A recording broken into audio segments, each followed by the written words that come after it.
The 49ers did really well when you're extremely excited to talk about them not once, but twice in the same day. And you have enough topics to go around. It's not like you have to repeat your topics from earlier.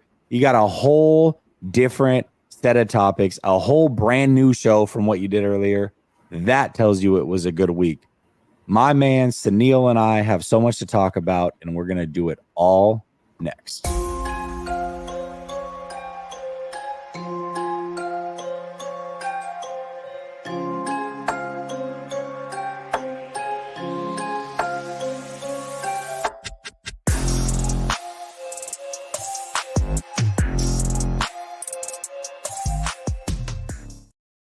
All right. Welcome back to Last Second Sports, where we are giving you our take down to the last second. And as I said, it's a Tuesday night, which means I got my guy, So Real, SUNEIL in the building. What's up, SUNEIL?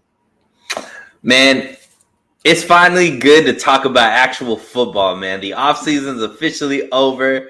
I know there's a lot of people trying to pull us back into that drama, but victory week. Yeah. Amazing win. Nice to see everybody on a high that isn't a miserable person. And I'd love to hear some details about just your experience being out there, man. That must have been insane. Seems like the 49ers rolled deep like always. They did. I would say, to me, and I got a couple people in the chat that I know were there also. Mike Monahan was there. I would say it was probably, and I actually predicted this when we got there. I felt like this is the way it was going to go. And I think it kind of held true. I would say 65-35 maybe. So about 35% 49ers, which, I mean, in Pittsburgh, that's great. You're talking about a historic team that has a ton of pride. And for the 49ers to come through, and I'll say this, many Steelers fans said that they had never seen that many opposing fans in their stadium. So that should tell you something. Absolutely. I mean, I've been to, I'm out here in Southern California, so I go, I'm not going next Sunday, but, I've been to many Rams games in SoFi, and then, and it's all 49ers. So I could only imagine. It's great, though, East Coast, that's something to talk about. I think the 49ers are slowly creeping up there being, the number one fan base as far as traveling. I think Green Bay's up there, but I feel like the 49ers have got to be right near the top as well. Yeah, and that's funny because the Steelers fans said exactly that. They're like, the only team that's ever come close is Green Bay fans. So There you go. That's exactly it. Those are the two that travel the most. Mike comes in and says, Jessie, this just in from McVay, Stafford is questionable with a strained labia. So I hope that he's able to get that figured out. We would hate for him to miss the game. Did not expect that from you, Michael, but that's awesome. That's awesome. Jamal says it's time to start the conversation about how well we travel. Yes, absolutely. Got to be a top 5 fan base by the way we travel and invade stadiums. No, I definitely think that it's more than top 5. And not only that, but when teams come to Levi, the 49ers hold it down there. They don't allow teams to invade their stadium. The only team that really comes in and represents pretty well is Dallas fan base, which we'll see in week 5 how that looks. But 49er fans don't only invade other stadiums, they hold their stadium down and don't allow people to invade their stadium, which I think both of those are awesome. And it shows really how strong that fan base is. So it's fantastic to see. I had so much fun, SUNEIL. It was awesome. But we got a game to talk about. And a lot of people overreact after week 1. So I got to ask, are the 49ers the real deal or are they fool's gold? What are your thoughts? Me first or you first? Oh, you go first. So you going to come to So Real SUNEIL and ask if the 49ers are the real deal? Holyfield, of course it's the real deal. And let me tell you why, Jesse. So the way that the 49ers had won in the streak, when Brock Purdy took over the reins, when Christian McCaffrey was fully incorporated in the offense, was the defense was setting up the offense to be able to score on short fields. And when you look at when the 49ers basically took over this game and put it out of reach, it was a similar game plan, right? The 49er defense was getting the 3 and outs, getting the short fields, getting the turnovers, and giving Brock Purdy the ability to do what he does best, which is take this offense, basically navigate it exactly the way Shanahan is looking for, getting the ball to the right people at the right time and maximizing that. So to me, I think they're the real deal because they're winning the same way that they were winning last season. So it's not something that's out of the blue, anything new. It's exactly the way that we've seen them go on that run before the unfortunate injury to Brock Purdy in, the NFC Championship game. The thing that, to me, gives me even more, I'm already an optimistic guy, but even more optimism when it comes to this team is when we have Shanahan as a quarterback. He might as well be the quarterback. Might as well be the quarterback, right? Making those decisions. But one thing that I've always talked about since I've been on this show with you, Jesse, and it's going on 2 years, my guy. We are in the thick of things, but I've always mentioned that the 49ers first half scoring is not there, right? When they score well in the first half, it's pretty much a foregone conclusion that they're going to win the game. They scored on their first drive. That doesn't happen very often, and they scored early and often in this game. I think they put up 20 points in the first half. So to me, that's a big deal because one of the weaknesses of this team, or one of the things that I always wanted to see, can they play 4 full quarters of football versus just having 1 or 2 quarters where they blow a team out and then let a team back in? This game against a team which I think a lot of people just are downplaying how good the Steelers team is because of what they look like. I've mentioned, I think this win is going to age like fine wine for the 49ers because I do think the Steelers are a good team. It's just the 49ers are just this good. But against a solid defense, a defense that was ranked 10th in points allowed last season, we're averaging less than 19 points a game in playing at home. The 49ers put up a 30 points on them. To me, it's all pointing in the right direction that this team is legitimate. Yeah, most definitely, man. And I want to get to this comment real quick. The Car God says, "What's up, Jesse? I know we had our differences because of trade area. Trade area, nice. Your channel is dope. Thanks for keeping us informed. Bang, bang. Listen, man, football takes, if people get bent out of shape over a football opinion, then I've really got to question if those are the people that you want to associate with. You know what I mean? Like, this is done and fun. We're all 49ers fans. Yes, we have difference of opinion, and that's okay, man. Thank you so much for supporting regardless of those differences and not being a weirdo troll that can't let things go. I appreciate you. So thank you so much for sticking around, Car Gods. As far as are the 49ers for real? Hell yeah, they're for real. Are you kidding me? There is, okay, it's funny because I talked about this a little bit. Somebody had given a super chat, I think, in the first show I did. And then there was a Dallas Cowboys fan in there, and he asked, well, how can you say the 49ers are for real, but you're not sure yet about Dallas? The difference is the 49ers we already knew were for real based off of 3 NFC championships and a Super Bowl appearance in the last 4 years. The question with the 49ers was not, are they for real? The question was, how long would it take for them to hit their stride and show they are for real? That was the question. Usually it takes a couple weeks. This year, not so much.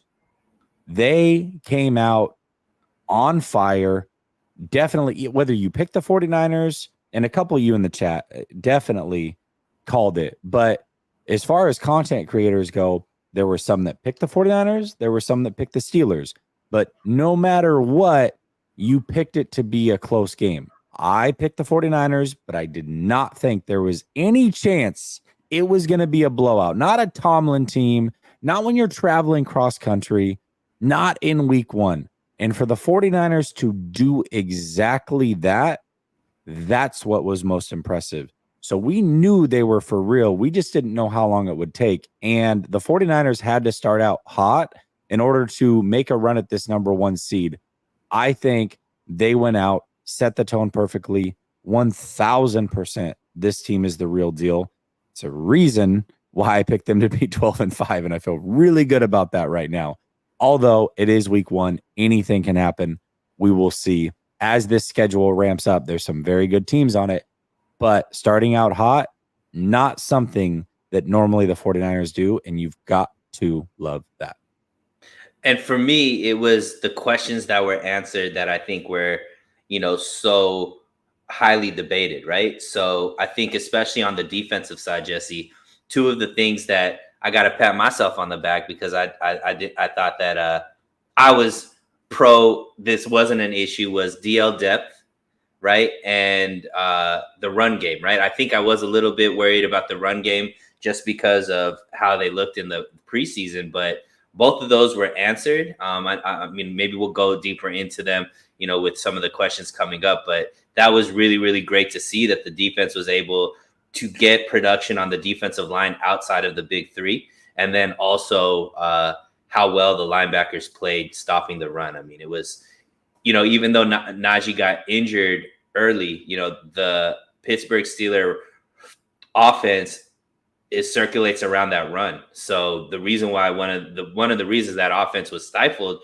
early was because they weren't able to get those yards that they're usually getting through the run game, and they weren't able to set up play action and all that kind of stuff. And once again, I'm saying I don't think the Steelers are this bad. I think the 49ers are this good and made the Steelers react to things that they weren't seeing, that they hadn't seen, by any other team. Well, and Zach brings up that question. Shout out to Zach, by the way.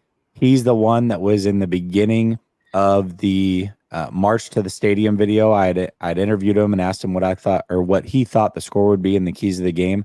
There were multiple people that you saw in my videos throughout me being at the game, and those were people that have supported the channel. They came up to me, introduced themselves. I was like, hey, you want to be in a video? Let's make it happen. So a couple guys were on the thumbnail. Shout out to y'all. Zach and I spent some time at the tailgate. Awesome guy. Appreciate you, Zach. But he says, Jesse, my man, got tuned in on time. I've been asking everyone, are the Niners that good or are the Steelers that bad? And SUNEIL, I know you just answered the question, but I think the 49ers are just that good. The 49ers have a way of making opposing teams and opposing quarterbacks especially look awful at times. And these are players that we know are good in the past. So when you have somebody like Kenny Pickett who's going into his second year and the 49ers jump on your team immediately, it's like an avalanche. How do you overcome it? And does Pickett have the prowess and the veteran leadership to do that at this point in his career? The answer is absolutely not. And the 49ers just jumped on the Steelers. Now, I don't think the Steelers are a playoff team. I haven't thought that going into this season, but I also think they are a good team who's kind of like a gatekeeper. In fighting, there's gatekeepers. There's guys that you have to beat in order to show you're for real. Steelers are like that team in the NFL. They may not be contending for a championship, but if you can beat the Steelers or dominate the Steelers, that kind of shows that you're on that next level, ready to go. And the 49ers absolutely showed that on Sunday. Pissed Off Brother Bob says, SUNEIL, I told you a blowout. Shanny needs a Super Bowl.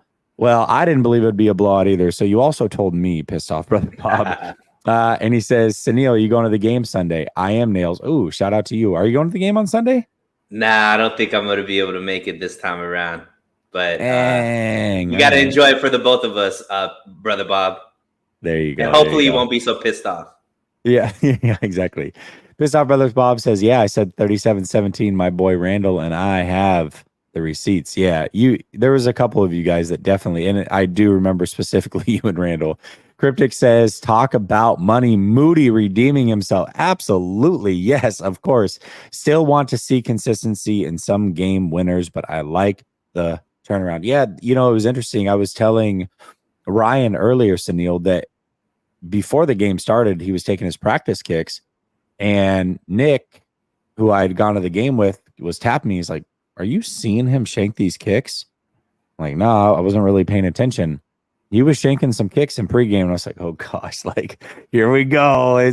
What is it? What's going on? But man, he couldn't have been any better, and it's phenomenal to see. He couldn't have been. Get more better than 100%. And right there, it wasn't even 100%. everything was not even close to being a miss. It was all right down the middle. Like, this dude's been in the league for 12 years. It was absolutely crazy. And I had heard that Pittsburgh was a hard place to kick in. Well, I guess not. I guess Hey, that may not be. I told you about Moody. You know, he was a little shaky during preseason, but when it comes to game time, that boy's a gamer. Yeah, absolutely. And 49ers throwback echoes that. He says, "Hey, Jake Moody is for real. Give him flowers." I have twice already. This is now my third time. I did it in the post game, made sure I mentioned him. I did it on my show earlier with Ryan, and I will absolutely do it again. I couldn't be happier that he came. Trust me. I was so nervous going into that game, and when he made that first one, took a deep breath, was like, all right, we're good. We're good to go here. But it was definitely a sketchy situation for me mentally until he did that. So no problem giving him his flowers. And how was the food in Pittsburgh? It was actually pretty good, but the people were better. The people were phenomenal in Pittsburgh. And they bet you had a good time. Absolutely. Rams beat Seattle, go Niners. That overreaction Monday. Rams did beat the brakes off of Seattle, which was interesting to see. So we're going to test the Rams. We're going to see if they're for real this week, I guess. Chances are they're probably not, but time will tell. Time will tell. Well, there's one player that I think almost everybody would agree was like that dude this weekend, and that was Brandon Aiyuk. Brandon Aiyuk is somebody that we talked about all offseason, had a phenomenal training camp. You saw it in the brief glimpses that he played in the preseason. This guy is always open, and he showed it again on Sunday. He is unguardable, or was at least this last Sunday. Do you believe that the 49ers should make him the focus in the passing game? You got Kittle, who's now 30 years old.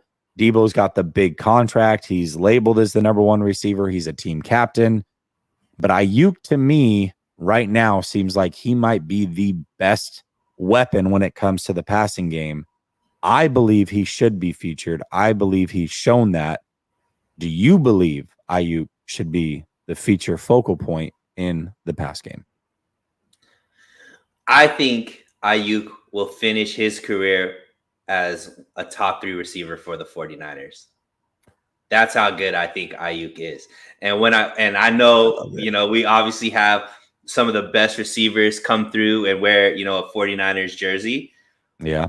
But Aiyuk is the first receiver we've had in quite some time, maybe since Terrell Owens. We had Randy Moss for that little bit, but I'm saying like actual, like a 49er type guy that could do the wow catches and go up and get the ball where, in an elite way that those elite receivers do. We know he's an elite route runner, but his ability, and we saw it in that catch that he made over Patrick Peterson, at the corner of the end zone, like those are elite catches that only top level receivers are able to make. And we've heard Brandon Aiyuk make these type of catches all through training camp. And now we're starting to see it translate. And I think it's starting to translate because his relationship with Brock Purdy is getting better. And then also because he's getting the opportunity, right? So before, I think that, it was primarily get the ball to Debo and give him that opportunity to go be a weapon. But when you're talking about just a pure wide receiver, I think Brandon Aiyuk is by far the best that the 49ers have. And I think he has the type of talent that, he'll finish up top 3. And, to me, it's Jerry Rice, Terrell Owens, and I think Brandon Aiyuk will be somewhere in there as well once all said and done. Hey, that's a bold take, and I love it. I don't know if there's anything that Brandon Aiyuk can't do. I am so impressed with him. We've seen the ascension over the last couple of years. This year, it just seems like a different level. If this is the Brandon Aiyuk we're going to get all year, somebody who's routing players up on a regular basis, I think he is fully arrived. I believe he's a top 10 receiver in this form, no doubt about it. And of course, if he can continue this, can he pass somebody who's fantastic like a John Taylor? I don't know, but I think that he's pretty damn good. And there have been some good receivers that have spent time in 49ers uniforms, but they were not true 49ers, so I'm not going to count them, the Bruces, the Boldens, the Mosses, those types of guys. I know a couple of you guys mentioned Brandon Lloyd. Brandon Lloyd was so underrated. I mean, talk about somebody who had full control of their body.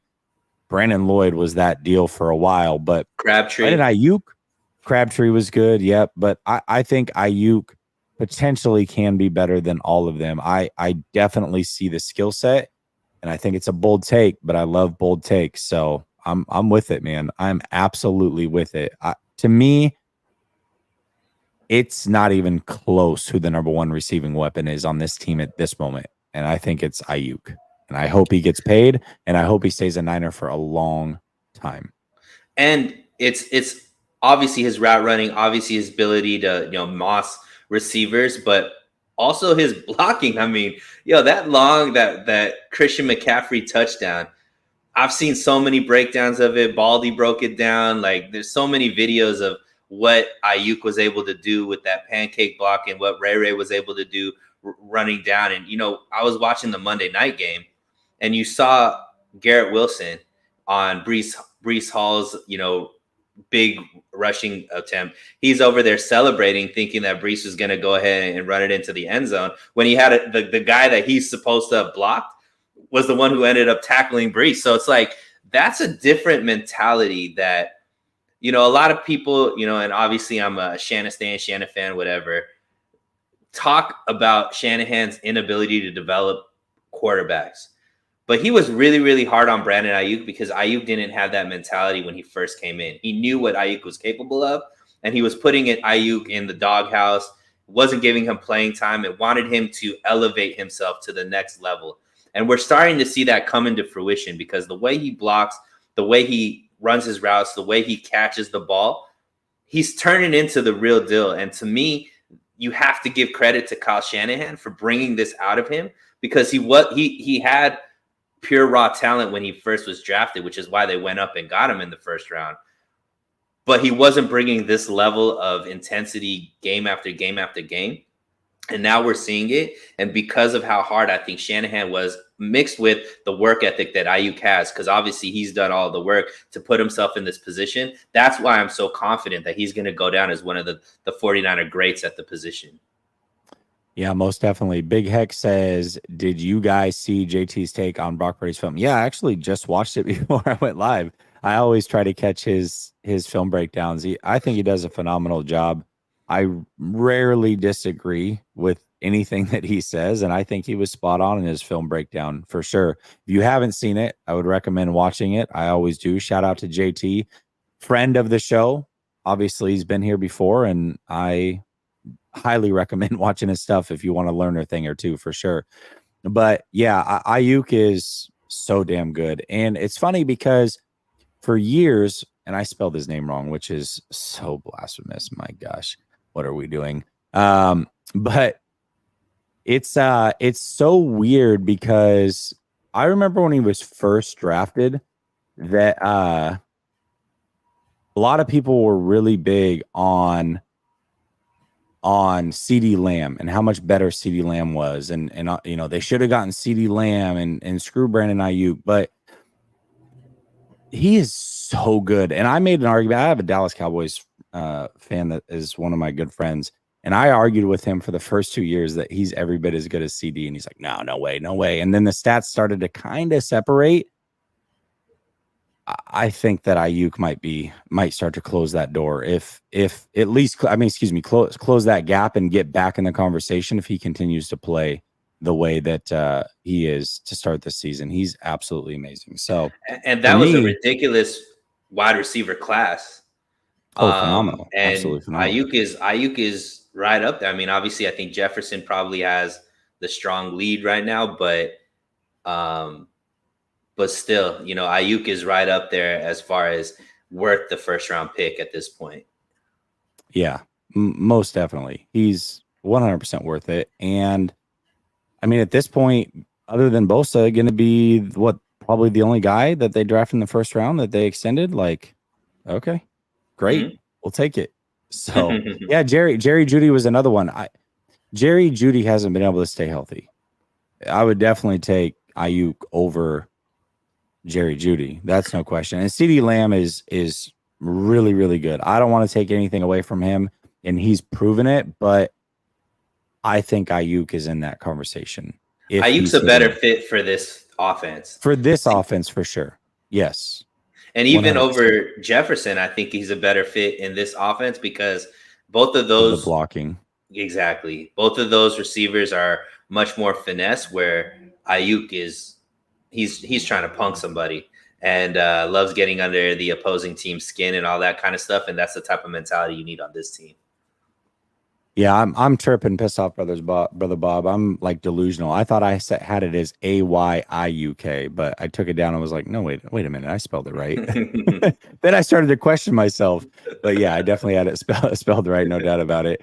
But yeah, I'm just excited to have him on the team, man. He is so good. I really thought that he deserved to be a captain this year. That's just me personally. Now, I know there's politics that go into it. Maybe it's because they want to extend him and they haven't done that yet. But to me, I think he's absolutely a captain. He's a tone setter. It wasn't just the touchdowns. It wasn't just being wide open on a regular basis. You're right. I mean, who was it? It was funny because I'm sitting next to my guy, Nick, at the game. And as soon as McCaffrey gets around the edge, he like starts punching me in the arm. He's like, "You see that block by Aiyuk? You see that block by Aiyuk?" And then Ray sets just as good of a block downfield. Absolutely stays in front of his guy. It's incredible the way that these guys block, the effort that they show. And Aiyuk is he's a dog in every sense of the word. It's phenomenal to watch. I absolutely love Brandon Aiyuk. Pissed Off Brother Bob says, who would you rather have, Aiyuk or Kittle? I say Aiyuk. Yeah, I mean, different positions, obviously, but at this point in their career, I'm definitely taking Aiyuk. Pissed Off Brother Bob says, Aiyuk juked PP out of his jockstrap and broke both knees. Yeah, or ankles. Yeah, he did, man. He made him fall, and it's just not a good matchup. I'm curious. Week 5 is going to be the week because Dallas is sitting here saying they have the best defense in the league and blah, blah, blah. Well, let's see what Aiyuk can do against those defensive backs because they are very good. I will give them that. Brandon Aiyuk, I think right now is just on a whole different level. Cryptic says, story of Aiyuk reminds me of when Singletary had to put Vernon in check and turned out to be one of the best tight ends. I don't see Aiyuk as a me first player like Early Davis was, but I love his growth. No, that's a good point. I mean, you were talking about him going into the proverbial doghouse with Shanahan bringing the best out of him. Yeah, I mean, I think there might be something to that, no doubt about it. Wolf Life Wild says, Niner gang, let's freaking go. Thoughts on Kinlaw and Hargrave? Well, Hargrave did his thing for sure. And I think Kinlaw held it down as well. I'd shared a story earlier, but I'll share it again. There was a play where Kinlaw broke through so fast and beat his man so quickly that he thought it was a screen. You know how offensive linemen will let you beat them? I'm not even joking. He literally does a swim move, gets right past him, and then just stops. And like looks behind him like, what the heck? And almost starts to go backwards. And I was like, wait a minute, it's not a screen. And then takes off after Pickett again. That's how awesome he was on that one play. I couldn't help but to laugh. Literally mid-play, I'm cracking up. And my buddy's like, what are you laughing at? Like, dude, did you not just see Kinlaw beat his guy so bad he thought it was a screenplay and just stopped pursuing the quarterback? It was actually really funny. So he showed out as well. The run defense altogether was great. They made sure, I mean, really, they just kept sending the Steelers 3 and out. There was no way they could establish a run. And by the time they started clicking, they had 1 yard going into the final drive in the second quarter. That's what the 49ers defense did to the Steelers. Absolutely incredible. And the only reason that they were able to drive downfield the final drive before the half is because they were playing soft coverage and basically let them score. So, yeah, absolutely insane. All right. Did you happen to catch what Micah Parsons said about Brock Purdy? I did. Brock Purdy's turning into a free agent magnet. Micah Parsons to the 49ers. Book it. I don't know if that's what he said, but I love it. I love the enthusiasm. No, he basically, because he's doing a Draymond Green style post game, which is really, really cool. I know that Eric Armstead has something similar, but that doesn't come out till like Tuesday or Wednesday. But he was talking about Brock Purdy, and he was just like, listen, we're not going to just, it was a great story, and we're going to let you do your thing. Like, people are going to start game planning for you now. We look at you as a serious threat. We're not going to take our foot off the gas pedal, so to speak. We respect your game. We've seen it long enough. We're going to start game planning for him. And that's the ultimate respect coming from a guy like Micah Parsons, who kind of gets over his skis sometimes, especially when he talks about the 49ers. In my opinion, he thinks that sometimes they're a little bit more than what they are, bites off a little bit more than what they can chew when it comes to the 49ers. But I think that was a very accurate statement. It was really cool to hear that from him. And this was a guy that played against Brock Purdy in the divisional round, and then I'm sure saw him play a little bit on Sunday before, they played in the late game. And he has the ultimate respect for him. I absolutely love it. One thing he talked about is, it's not a finished product. I'm not going to say that it is. There's certain things we haven't seen. We haven't really seen him play from behind, which is fair. I mean, the question is unanswered. Doesn't mean he can't do it, but he wants to see it. And then he went on to say that he believes he's a top 15 quarterback. And I think that's extremely high praise. I did want to talk about that, where he had said that, Brock Purdy hasn't played from behind very much, which is true. Brock Purdy has 282 dropbacks in his career. Only 25 of those were while he was trailing, which is a very small sample size. In those 25 dropbacks, he's 64% completion percentage, 0 touchdowns and 2 interceptions, which compared to the rest of his game is not near the level, but it's such a small sample size that you just don't know what it looks like yet. So we'll find out. One thing we do know is that he has the mental fortitude, so I don't think he's ever going to fold in those situations, and players around the league want to see it. So I guess the follow-up question I have with the Parsons thing is, he said Brock Purdy, he believes, is a top 15 quarterback right now. Do you agree or disagree with that statement? Yeah, I think it would be hard to find, there's only 32 quarterbacks in the league. Right. It'd be hard to find, 15 to 17 quarterbacks that are significantly better than him, right? I think in that middle, all of them are pretty, jumbled together. So top 15 is kind of, I don't think he's top 10 quite yet, but he is somebody who I never thought could possibly be a top 10 quarterback, who now you're starting to see, if he continues to elevate his game, and, he could easily, I think, not jump into that top 10 caliber team. But we have to see some of the things that you mentioned, right? Can he bring a team, that's down to a victory? Can he win on those last second drives, 2-minute drives to win a game that kind of builds up your legacy? But look, it's no small feat what he's doing right now. Now it's like 7 games in a row with at least 2 touchdowns, another game, no interceptions, right? So people are kind of waiting for him to turn into that quarterback that's turning over the ball and, throwing the ball in the wrong place, and, where his arm strength is going to be a weakness and all that type of stuff. And it still hasn't happened. So at a certain point, it's like, criticize Purdy at your own risk, because he's making people that are highly critical of him look like idiots. And so to me, he's absolutely top 15. I don't think that's a stretch by any stretch of the imagination. And Micah Parsons, to me, is one of the top 3 defensive players in the league. If he's taking time out of his, podcast to talk about Brock Purdy, to me, that's the highest praise of it all. Not just what he mentioned, but of the 32 quarterbacks, Brock Purdy's making his, however long his podcast is, to give, an allotted amount of time to him. To me, that's showing that Brock Purdy is somebody that they're paying attention to, because obviously he looks at the 49ers as a definite contender, somebody that they have to probably go through to get to the Super Bowl. And if he feels like the quarterback is legitimate, then, obviously that's why they're looking at him and game planning for him at this time. DDDW says LMFAO, the 49ers, they beat the worst team. Steelers. Okay, so I guess the Steelers are going to have the number 1 pick. They beat the worst team in the league, and barely beat them. Did they barely beat them, or did they beat them pretty soundly? Because I think they more than barely beat them. That's just me. But maybe they did barely beat them. I thought the score was 30-7. Maybe I misread it. I was in the stadium. Maybe like the scoreboard was too close. I couldn't make out the numbers. But I thought they did more than. It was a close blowout. It was a close blowout.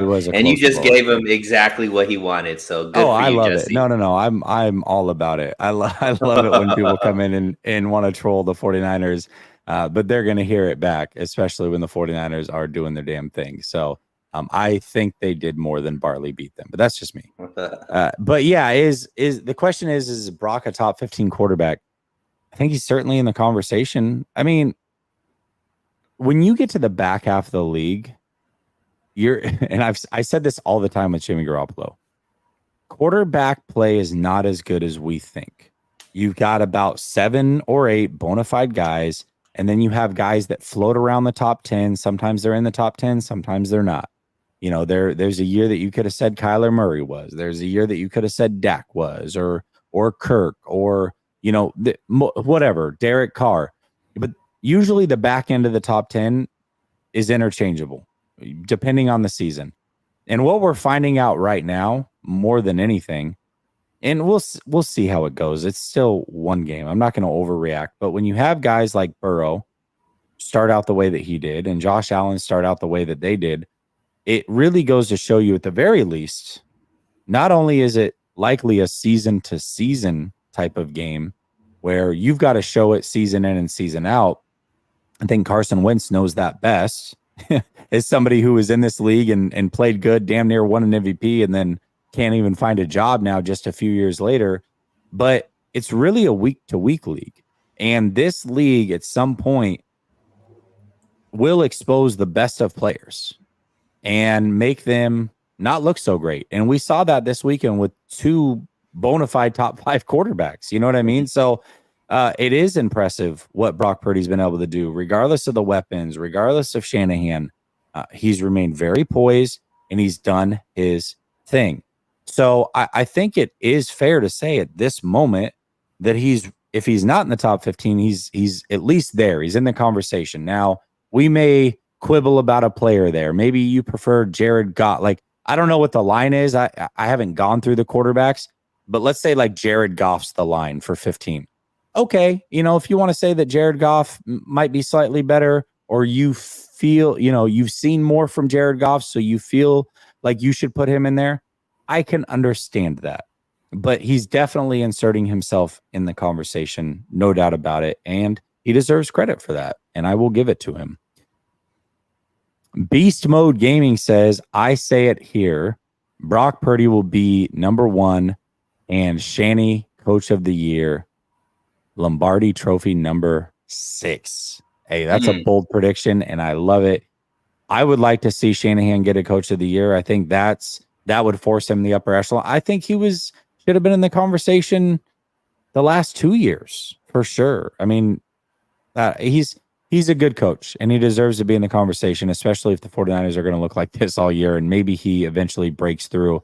I think more importantly, Shanahan himself, and as would Brock Purdy, they would prefer number 6, and I would as well.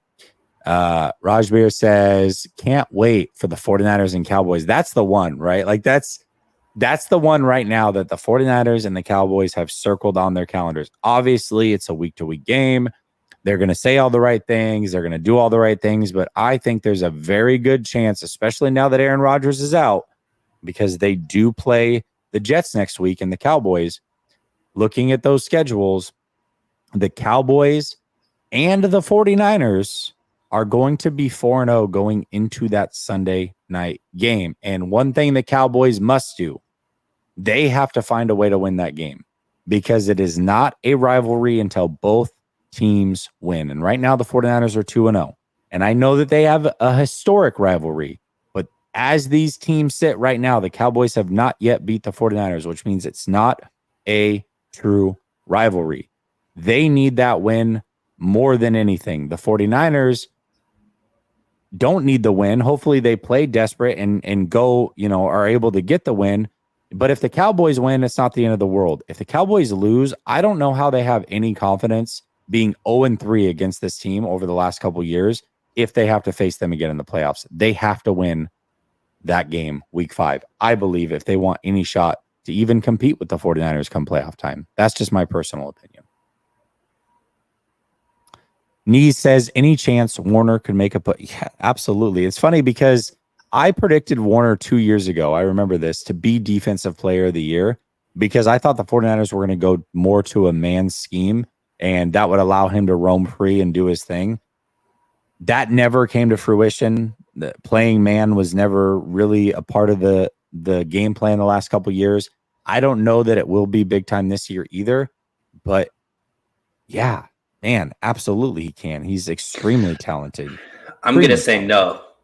And it's not because he's not worthy of it, but he doesn't put up the stats that they look at for defensive player of the year, right? You got to have either a ton of sacks or a ton of interceptions. Yeah. He is obviously the quarterback of that defense, and this defense is not nearly as good without Warner. So by then you should say, yeah, he could be MVP of this defense. And by that, you should be defensive player of the year, especially since this defense is probably going to be another top 3 defense, if not the best defense in the league. However, those awards, they don't just go off of impact. They go off of how many sacks do you have, how many interceptions you have. He doesn't get he doesn't get a large amount of sacks. He doesn't get a large amount of interceptions, but he's still just an amazing player. I think he's hands down the best middle linebacker, and I think league wide, I think he's known as the top middle linebacker. But defensive player of the year, just to be realistic, he doesn't put up the type of stats to be in that conversation, unfortunately. Yeah, I think it is tough, and that's why I think if they were to be more of a man-based defense, that he could put up those numbers. So it will be extremely difficult. I just don't want to close the door because he is that damn good. But you're likely right that it is going to be very hard for him to do that. No doubt about it. You can, and I could tell you just last year, right? Micah Parsons had a ton of sacks and he had interceptions. He still didn't win it over Bosa because of all of the sacks that Bosa had. So ultimately, that's where it would be difficult for a non-defensive lineman, or just like a ridiculous corner safety that just goes out and has like double-digit interceptions. Those are the guys that are going to end up being in the conversation. For sure. Steve M says the Jags and Alice, talking about Dallas, are a rivalry. Pick 6 Scott going Dak. Nice. I like it. Bring this energy week 5. We're going to do the show with a Dallas Cowboy content creator. My guy, Boss Cowboys, for sure. Pissed Off Brother Bob says, someone said Burrow would beat us in a Super Bowl. Got receipts. Yeah, you definitely do have receipts. But Brother Bob, come on, man. How many times have you seen week 1 not be at all what happens during the regular season? Hell, last year it happened. Burrow in week 1 and I think week 2 struggled mightily. He threw 3 picks in week 1 last year in a losing effort, I believe, against the Steelers. And then in week 2, followed it up with another stinker. And then we saw how that turned out. I mean, he made a push to be potential MVP. So Burrow's going to be just fine. I wouldn't worry about Burrow. Let's just worry about the 49ers. But I will say this, spoiler alert, I did have the 49ers at 12-5 this season. At this point, I'm not picking them to lose any games on the behind enemy lines until they actually lose. I got to see it. Somebody prove it before I pick against them. That's where my mindset's at right now. So we'll see. Steve M says Parsons had multiple games with 0 sacks. Facts. Yeah, I think Bosa did too. Like every great pass rusher does. There's no doubt about it. But as a pure pass rusher, I'm definitely taking Bosa over Parsons. But Parsons is... Yeah, but that point was how difficult it is to win defensive player of the year unless you have absolutely those stats. So yeah, 100%. Everybody wants my Josh Allen takes. They know I'm a Josh Allen guy. Jesse, what's wrong with Josh Allen? He thinks he's Christian Okoye running the damn ball. Same thing with Burrow, man. Again, the argument in the offseason was Allen versus Burrow. Which one of those two separated based off of week one? You tell me. Because Burrow threw 45% completions percentage and had 82 passing yards in a loss where they put up 3 points. One thing though, Jesse, I gotta say, and we don't want to go off too hard on a tangent, but I gotta say, Burrow has a lot of Sam Darnold in him, my guy. And Burrow you go hard. Allen? I mean, Josh Allen has a lot of Sam Darnold in him because you go hard on this stat about X amount of games, X amount of turnovers for Sam Darnold, and that's one of the reasons why you look at him as not the best quarterback. But Josh Allen's getting up there, my guy. Josh Allen's stats on it's a certain amount of game, and he's had I think he's averaging 2 turnovers per game over a big span of games. It's not looking good for your guy Josh Allen. Let me just say that. Yeah, here's my thing, and I actually tweeted about this earlier. Like, you can't turn the ball over at that rate. Like, he is asked to do more than all quarterbacks in the NFL. It's not debatable. I've thrown out the numbers. I've done the research. He's asked to do more than any quarterback. However, that does not mean that you can make bad decisions. Now, you can turn the ball over at a higher clip because of that. He also scores touchdowns. Like, that's the other thing with Sam Darnold. The turnover to touchdown ratio is like even. Allen's is still, his touchdowns are still here and his turnovers are here, regardless of how you want to slice it. Yeah, he turns the ball over a lot, but he scores a lot of touchdowns as well. However, so him and Darnold are not like, that's not even the same conversation, but he is turning the ball over way too much, especially to start this season out. It definitely felt like he was forcing the ball to Diggs, who allegedly wanted out and didn't, and then does, and then doesn't. So that's frustrating to watch, but he can't continue to do those things. I'm not gonna cape for anybody. If they're not getting the job done, they're not getting the job done. And that was my point earlier, is that it is a year-to-year league and certainly a week-to-week league. Everybody's on his ass right now because they saw him in primetime. Again, if Burrow put up the game he did in primetime, I would hope that people would hold him accountable as well.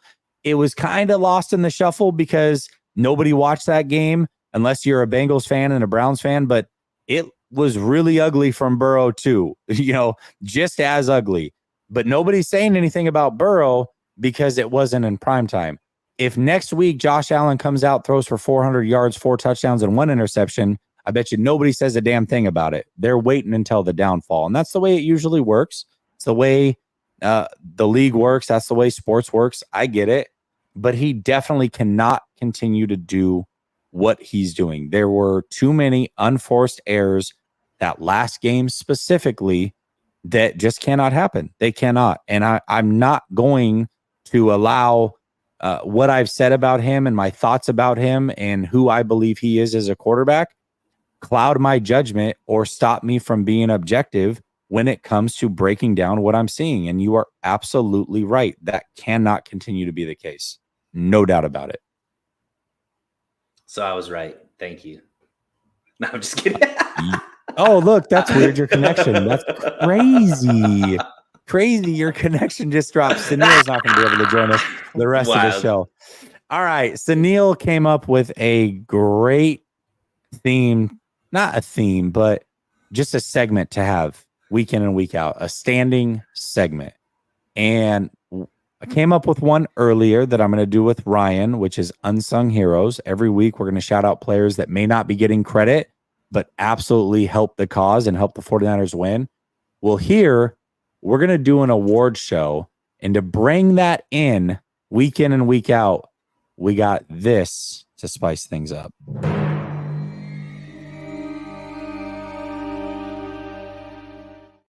It's award show time, baby. Let's get into it. First, I like it. On the docket, and we have 4 of them every single week. First award on the docket is Step It Up. This is a player that needs to step up going into next week's game and did not do what we expect from them in this last week game. I'm going to go first. Go ahead. My step it up player this week is Spencer Burford. Spencer Burford gave up almost as many pressures as McKivitz, except for he didn't go against TJ Watt all game. And he had 2 penalties that were, I mean, they just can't happen. Two mental lapses of penalties and gave up 4 pressures. He got blown up a couple times. Absolutely cannot happen. Spencer Burford going into year 2 is a player that I thought could take a major leap, and I think he still can. I believe in him, but he cannot do what he did this last weekend. He has to step it up. Who's your step it up guy? I like it. And I want to clarify, these are team awards. So it's not only players that could get these awards. Fair. Totally fair. So my Step It Up award, and this is obviously somebody that I feel like needs to step up their game, it's going to actually be Brian Schneider, the special teams coach. So this is why I bring up Brian Schneider. Obviously the 49ers special teams had been a weakness that had lost us, opportunities a few years ago. We brought in Brian Schneider from Seattle. He's, was a top 10 coach as far as his special teams for many, many years. And then he was given every single player he ever wanted. And the kickoff return game for the 49ers was atrocious. And the reason why I need him to step it up, because there was no adjustments made. The Steelers were able to get, a ton of yards on their kick returns. And luckily it didn't amount to anything because the defense was so staunch. But that could be, when you're going up against better quarterbacks, better offenses, having a shorter field obviously makes it easier to score points. So for me, Brian Schneider, step it up. You have been given everything you ever wanted on this team, more than any coach that has been brought in to this team. And for you to still have weaknesses you only got a few things to focus on, my guy. Right. For that they're not pristine, step it up. It's funny because I'm going to give you a spoiler alert. 2 of my players that I've got in a good way are on the special teams, but as far as the kick coverage went, not the greatest for sure. Now, there was a couple that could have been broken for big gains, and we saw guys like Warner go out and do his thing, Charlie Warner, not Fred, and make sure that those things didn't happen. But definitely, they could have sprung a couple of those, and those things cannot happen. I agree. He's been given a ton. The 49ers have invested heavily in the special teams. There is no excuse for that going forward. I love that. Step it up. All right. I'll let you start with this next one. It's Jekyll and Hyde. So Jekyll and Hyde. Yeah, let me explain this because it's a little bit different. So Jekyll and Hyde, obviously we know, if you're read books, who Dr. Jekyll and Hyde are. So this award is going to a player that had a game that either was good and we don't expect them to stay as good as it was, or bad and they aren't going to stay as bad as they are either, right? So they're Jekyll and Hyde. So for me, I'm picking a player that I still believe in, that a lot of people are already out on, and that's Colton McKivitz. Now, he obviously didn't have a great game, but I don't think this is going to be a reflection upon who he is as a player. I think this is a reflection upon who he went against in this game, and that's TJ Watt, who is one of the best edge rushers and makes every single right tackle look the way that Colton McKivitz went. And the fact that whomever was scheming, Shanahan, let's put it on him, let Colton go so many times one-on-one with TJ Watt. And look, TJ Watt was a menace. He had 3 sacks, a sack fumble, all that kind of stuff. It still shows that I think they believe in McKivitz. And I do think that he's not going to look as bad as he did when he plays lesser defensive edges. Because I think TJ Watt is probably one of the best, if not the best guy to go go against. So to me, I think this was more of a Jekyll, I guess, performance for Colton McKivitz, and I expect him to be much better throughout the season. No, I think that's a great pick, and I hope that you're right. Also, TJ Watt lines up every snap down. I mean, snap in and snap out. He rarely moves. He lines up over the right tackle. So that was something he had to face all game long. Even if he faces good pass rushers, they may move to his side from time to time, but most elite pass rushers are lined up on the left side of the offensive line, and they'll move around from time to time. So I would expect that he's not going to get a heavy dose of 60 plus plays against an elite pass rusher again. Maybe he'll get 10 or 12 or even 20, but that's much better than going 60 plus plays against a guy like that. So I agree with that. I'm going to week one and I'm already doing it and I don't care because damn it, it's my show, but I'm going to bend the rules a little bit just because this player, just because this player does deserve a shout out, and I've already given him one, but this is a player that I'm not going to predict to take a step back until they do, but a player that I was so nervous about going into this game, and I thought, I'm like, man, if this dude costs us week one, thinking it was going to be a close game, which it obviously was not. That being said, this player delivered in a way that I did not expect going into this game, and that is one Jake Moody. He deserves this award. Again, I'm going to bend the rules because I'm not going to predict him to take a step back, but going into this game, I thought he might be a Jekyll, but I think he's more Mr. Hyde than Dr. Jekyll. So I'm going to go Jake Moody. This next one is most underrated player, which I think is very self-explanatory. So I'm not going to go into that one. But for me, it is another special teamers, and that is Mitch Wishnowsky. Now, watching him kick in person compared to the Steelers punter, who was god-awful, and maybe that sways me a little bit. The Steelers fans were talking about how bad their punter was and how he had actually beaten out another punter, believe it or not. But Mitch Wishnowsky has every kick in his arsenal. If he needs to send a moon ball to allow his players to get downfield, he can do it. If he needs to send a knuckleball out there, he can do that. If he needs to put a coffin corner kick out there, he proved he can do that. He literally can do everything. He's very talented when figuring out what type of ball needs to be put out into the air for his special teams unit. And I think it was on full display this last weekend. And I don't think that he's a guy who throughout the season is going to get many of these awards, whether it's fair or unfair. If he plays awful, everybody's going to notice. I think when you see him kick in person and he put on the display that he did, he absolutely deserves some credit. So I'm going to go with Mitch Wishnowsky. It's a good one out of nowhere.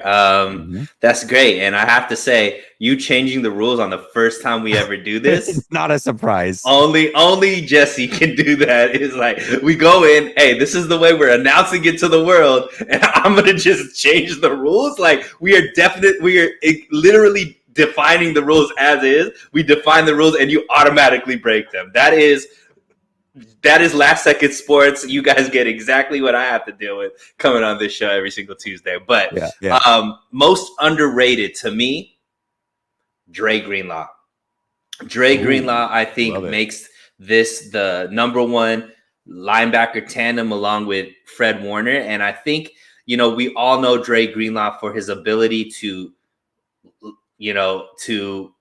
lay the hammer pause on when he's tackling people. But what I think he doesn't get nearly enough credit for is his ability to drop back in coverage and do the things that we give so much praise to Fred Warner for. There were a couple of plays, Jesse. I don't know if you were able to see them from, live in the game, but definitely, watching it on television, he made some amazing plays in coverage that were touchdown saving plays that just went under the radar because it was just so matter of fact that he was able to just drop back and get into lanes where Pickett couldn't feel comfortable doing the things that he had been doing all preseason. And I think that, Dre Greenlaw, he's had some issues with some penalties and some, losing his head in certain moments, but he's also stepped up in certain moments. And I think he's starting to put everything together and becoming that full-fledged, linebacker that could help out in the run, help out in coverage, and just be, a disruptor. And alongside Fred Warner, they're turning into this elite duo. But I don't think he gets enough praise on his own, because obviously warranted, Fred Warner gets a lot of praise in that linebacking core, but he had an amazing game. And I think without him, the defense doesn't look as good as they did on Sunday. Yeah, I think for sure 49er fans know what Greenlaw is, but nationally, I don't think people know. And you're right, because everybody looks at Fred Warner as the best linebacker in the game. And Fred Warner said it himself, whatever you think of me, also think about Greenlaw. And what he's saying there is, if you think I'm great, he's just as good. So give him his kudos. And I mean, 49ers, let's not forget that they extended him after week 1 last year when he had a bunch of mistakes in that game. They got him on the most bargain bin deal that they could. It is a shame what he's getting paid right now. And it's great for the 49ers, but he is absolutely a top tier linebacker. Absolutely love it. Soul Certified wants to know what happened to the Detroit Lions fan that used to be on the channel with me, Rad. Yeah, me and him are still really good friends. He had work take over, and in fact, he's got a solar company and he's always on the road for that. So if you want solar, his link is in the description. You can email him. But Rad's a really good guy. We've been friends for a long time before the podcast. Obviously, after going our separate ways on the podcast, he just had work take over, man. Real life happened. So that is what he is doing, but definitely. I'm sure he's still hilarious. He is still hilarious. And he did call Jimmy G buns, and that is his quote. Absolutely, he did. And he stands by that. He would still say he's buns if he was in this chat. I guarantee it. All Niner says right tackle Lyle Collins got released. I saw that. Now he is hurt, so we'd have to wait for him to get healthy. And I don't think you can rely on him to be a starter, but I wouldn't mind picking him up to be your off the bench, first one up type of thing, if need be, and he's able to get healthy. So we will see what happens there, but definitely keep an eye on that. The final award, and I'll allow you to go first on this one. I think we might have the same guy. We didn't talk about it before, but I think there's a big possibility of this. MVP of the game is who, in your opinion? So I think there's a blatant one, but I'm going a different route because I think this player that I'm going to pick. Okay, all right, go. You're good. This player that I player. I thought you were going to say Shanahan. No. Well, he's forever my enemy. Come on. But the player that I think may not have all the stats, the stat line, but to me was the MVP and really made this game the way that it was. And I mentioned Dre Greenlaw, but the guy right next to him, the Canton, Fred Warner, to me, the way he just within the first few plays, that tackle that he made where he just like flew into and, just kind of like a heat-seeking missile, went in there and tackled the running back in the backfield, to me, started the energy for this team.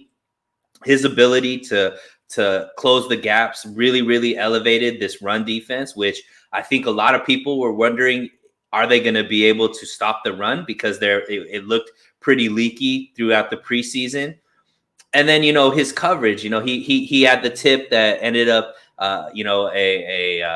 ended up being the second interception. He was just everywhere.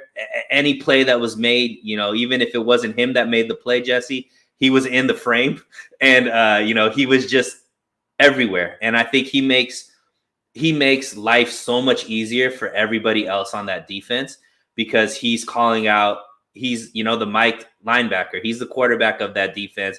He made pretty much it seem like every single right call, every single adjustment that needed to be made. Obviously, this defense looked unstoppable on all levels, but if the defense looks that good, you got to give credit to the quarterback of that defense. And to me, that's Fred Warner. So to me, he's the MVP. I love it. And you're full of it because you definitely know that there's a real MVP. And it was nice of you to not say his name because he's written on my list. You want to exactly. Yeah, exactly.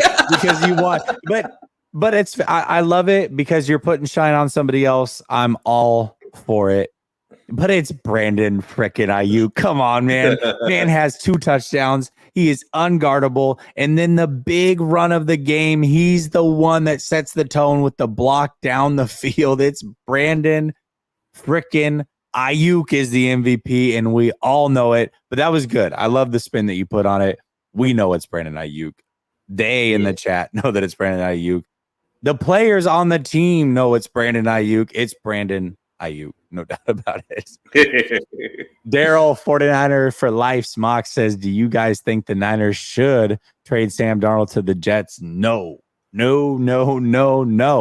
I am not a Sam Darnold guy, but if the choice is Allen or Sam Darnold, I'm going Sam Darnold. Like there's a point where the hate's gone too far.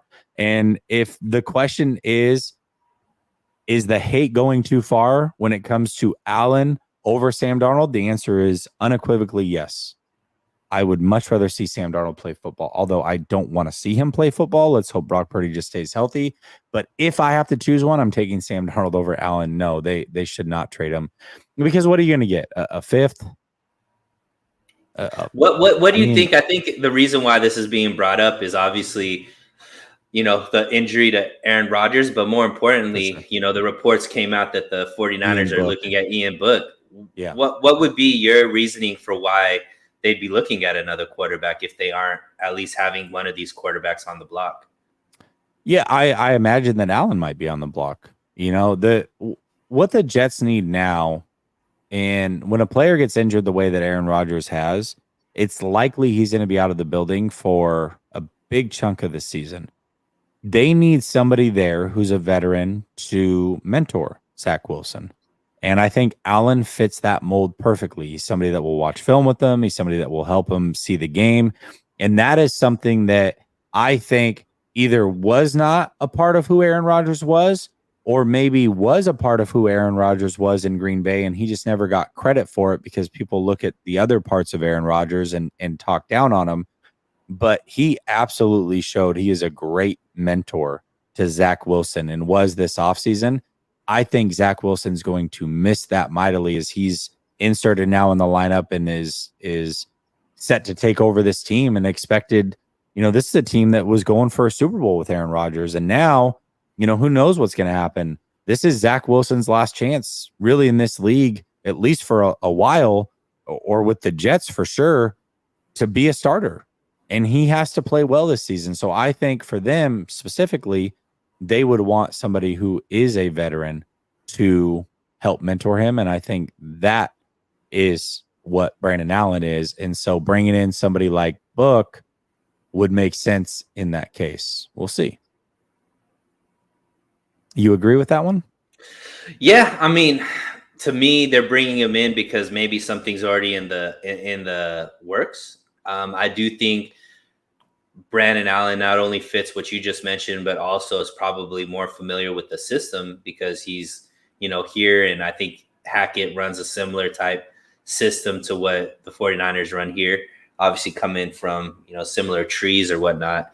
So, yeah, it is interesting. It is interesting that I guess it's not that interesting. It makes a lot of sense, but I agree with you. I think you got to keep Sam Darnold here. Personally, I kind of think you keep all those quarterbacks. I think right now you don't fix what's not broken. I don't think you get rid of any pieces at this point. I would argue maybe don't even trade Brandon Allen at this point, just in case, right? So yeah, I mean, I'm really happy with where the 49ers are right now. I kind of just don't want anything to change. It doesn't seem like they need any additional players and definitely don't need to lose players. So, but we'll see how things go. Yeah, most definitely. Steve M says, I would love to see Trey on the Jets and not Alice. Trey just doesn't make sense at all for me when it comes to the Jets. I mean, you're going to throw another young quarterback in that room that desperately needs mentorship. Trade doesn't make a lot of sense. They're going to stick with Zach Wilson as they should. That's the guy they chose over Trey Lance. So if Zach Wilson wasn't there, sure, but he just doesn't make sense to me on that team is currently constructed. GTC Real says, Jesse, who was the last quarterback to successfully throw a back shoulder throw like Purdy did to burn Patrick Peterson? I can't remember one since 8. I don't know. I mean, I don't have time to pour through all the film, but I don't remember one since 8. I mean, it's I'm been sure a Garcia long time. had a few.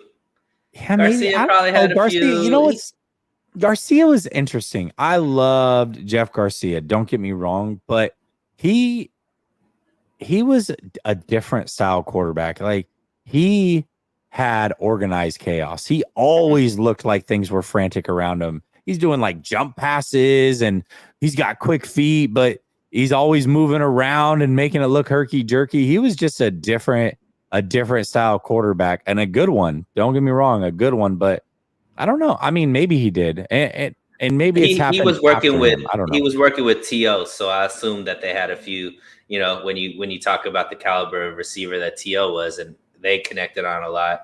And I don't know if Cap might have had some, I don't know, but I mean, it was definitely beautiful, the connection between Brock Purdy and Aiyuk. Who was the last quarterback to do it? I don't know, but I do know it seems like Brock Purdy and Aiyuk are going to have a lot of great connections throughout this season. God, Lord willing, that everybody stays healthy. Absolutely. And I think the fact that he has the back shoulder throw in his arsenal with Aiyuk specifically makes a lot of sense. And I love to see it because that is something that has been missing from this offense. Daryl 49er for life Smock says, I heard Saleh is offering a third. For who? Darnold? That's crazy. I mean, okay, if he's offering a third, you might have to consider it. That being said, if I'm the Jets, I'm moving money around and going after Kirk Cousins. Period. Like that is your answer right now. Kirk Cousins is your answer. That is who they should be going after, not a Sam Darnold. They need to go after somebody like Kirk Cousins, in my opinion. So that's what I would do. All right, let's get into this last one. It's interesting because going into the season, SUNEIL, we talked about the AFC and how the AFC is so deep and they are the big bad wolf of the NFL. The NFC doesn't have any depth and it's top heavy and, we'll see. But reality is the power rankings right now after week 1 have the 49ers number 1. Not only do they have the 49ers number 1, but they have an NFC team ranked 2 in Dallas Cowboys and 3 in the Philadelphia Eagles. The 3 top teams in the NFC arguably won this last weekend. Hell, the top 4 teams arguably won this last weekend. And in the AFC, you got Kansas City losing. You've got Cincinnati Bengals losing. You've got the Bills losing. Now, Miami did their thing and they were able to win, but I don't know how many people picked them as a top 3 team in the AFC. The point is that right now the NFC has started out hot. So do you believe the 49ers at this point deserve to be the number 1 team in the NFL power rankings? Absolutely. And to me, it's between, the 2 most dominant victories were the 49ers against the Steelers and Dallas versus the Giants. And both, and I think where the 49ers get the edge is because the 49ers showed a high level on both sides of the ball, where Okay. Dallas's offense didn't really do too much. Dak Prescott had a very mundane game. I know because he's a starter on one of my fantasy teams and he didn't play very well at all for fantasy points. You didn't watch the game, but you saw the points and got excited, and then you pulled it up and you're like, what happened? Points? Yeah, absolutely. So, but that defense obviously was crazy, right? However, the 49ers defense was crazy, but the offense also performed. Brock Purdy, obviously 2 touchdowns. Christian McCaffrey went off. So to me, because both sides of the ball played at such a high level, you have to give them the edge. even though, Dallas put up the shutout. So to me, I think it's definitely the 49ers, and I think it's hard to argue any other team over them because of that. Mr. Laidback doesn't like that we're talking about power rankings, but the last time I checked, Mr. Laidback, you get mini Lombardis every week that you're ranked number one in power rankings. That's what I heard. That's the word on the street. I mean, I'm just saying, but no, it's definitely week one is complete overreaction. But as of now, yes, I would agree that the 49ers are the number one team. Just simply because I don't know if Dallas can beat San Francisco. And that's what it comes down to. And the 49ers did look like the most complete team, no doubt about it. Do you think, and also I'll say this, the 49ers went on the road and won. They traveled from west to east, played the early game in a hostile environment, week one, and found out a way to win. And I think that is more impressive than winning at home, potentially, than versus a division foe that they were both very impressive, but the 49ers, I think, were the more impressive of the two teams. That being said, do you think that defense is on par with the 49ers right now? Dallas's defense? I think we have them when it comes to our linebackers, but they're really good at getting pressure. We struggled against them, even in the games that we won. Micah Parsons was wreaking havoc in the backfield. So, I could see us 1-2, and depending on the week and depending on who we're playing and all that kind of stuff. But yeah, I think they're legit. Are they as good as the 49ers defense? I would edge it to the 49ers because of our linebackers, but I'm not, it's not like head and shoulders above them, I would say. For sure. It seems like we're on a collision course for week 5, and I'm looking forward to it. I can't wait for that game. And Philly, what's interesting about Philly is they are a team that I thought coming into the season could start a little slow. I'm not saying lose a ton early, but just start out maybe not as dominant because they had to replace a lot on that defense. And I think they did a phenomenal job, but they brought in a lot of young players. They also had major changes on the coaching staff, losing both of their coordinators. Now, their defensive coordinator, losing Gannon, I think was a plus, but losing Steichen on the offensive side, I think is a major loss. So I think it's going to take a while before we really see Philly hit their stride, in my opinion. And I think that early on, you're going to hear for sure the 49ers, they're going to be in it all year, I believe. But I think Dallas, you're going to hear a lot about them, and Detroit and some of the other teams. So, for me, I think Philly's just going to take a while to become their usual dominant self. But I'm not forgetting about Philly. It's only week 1 for sure. So. And they won. And they did win. Yeah, and they still won, right? They still won. So. Pissed Off Brother Bob says prediction, Niners 41, Rams 10, book it. Well, I didn't have it on the docket because I was still so excited about the Pittsburgh Steelers game, but I'll ask you, I give my prediction on the Behind Enemy Lines show, and I will do that tomorrow on Behind Enemy Lines with the Rams content creator, but I will ask you before I leave or before we close this thing out. What is your score prediction, 49ers and Rams? I like Brother Bob's prediction. I'm gonna go 33-10. Oh, I like it. So you're not buying the Lambs hype. All right, fair enough.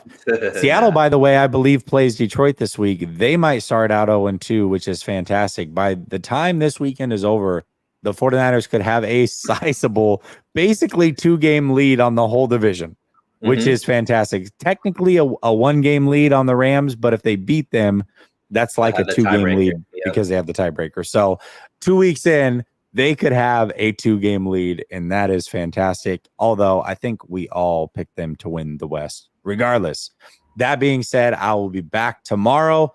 I will be on 49ers After Dark on Grant's channel, and right after that, Behind Enemy Lines with a Rams content creator right here on Last Second Sports. Much love. Peace.